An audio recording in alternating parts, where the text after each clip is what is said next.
Hey there, cats and kitties. I am the Blues Man, Johnny Blues, and with this particular video, I'd like to talk about Doctor Who once again, relating to that great topic of great companions who never were in the history of Doctor Who.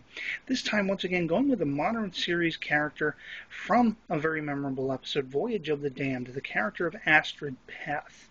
Now, much akin to Madame de Pompadour, it was a character that it took me a little while to sort of come to grips with an idea that I think would have been compelling for this particular character. She was a selfless character who wanted to see the wonders of the universe very much and sacrificed herself to save the Doctor and save lives. And she was sort of lost to that ethereal wind by the end of that respective episode. And I thought, what more deserving than such a character to actually be given that very ability, basically have her wish granted, and have further adventures with the Doctor and the TARDIS. Now, what basically occurred to me as far as what would make this character intriguing was if the Doctor was not able to save her in that moment. She was lost to the ethereal winds, and to kind of play as a precursor with what Stephen Moffat has done with the character, of course, of Clara Oswald, with her being split through time and the Doctor having to chase down pieces of her. That's sort of the idea that I would have gone with.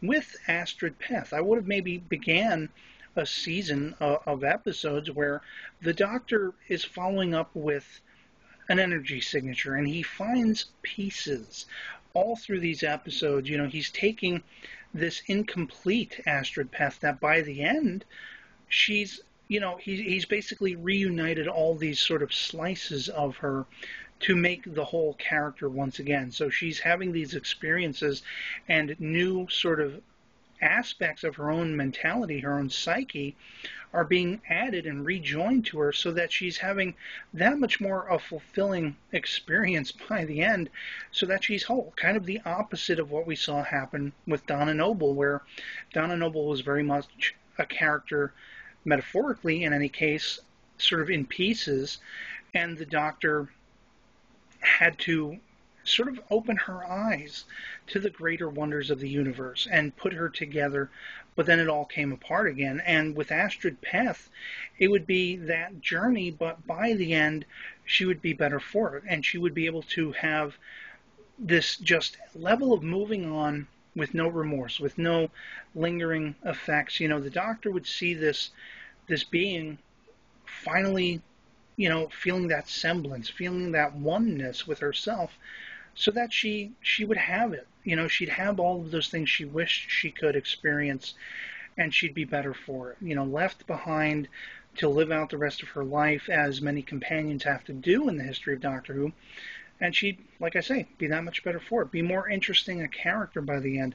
I think that would have been quite intriguing to see the Doctor just chasing down signature after signature, finding a way to metaphysically put these pieces together.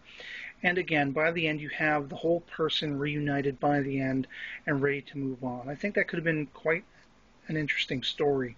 So yeah, I'd love to hear from you guys in the comments below what you think about this line of thinking for Astrid Peth as a companion who never was but should have been in the history of Doctor Who. Otherwise, I hope this video finds you well. That'll be it for me on this one, and I'll catch you later. Peace.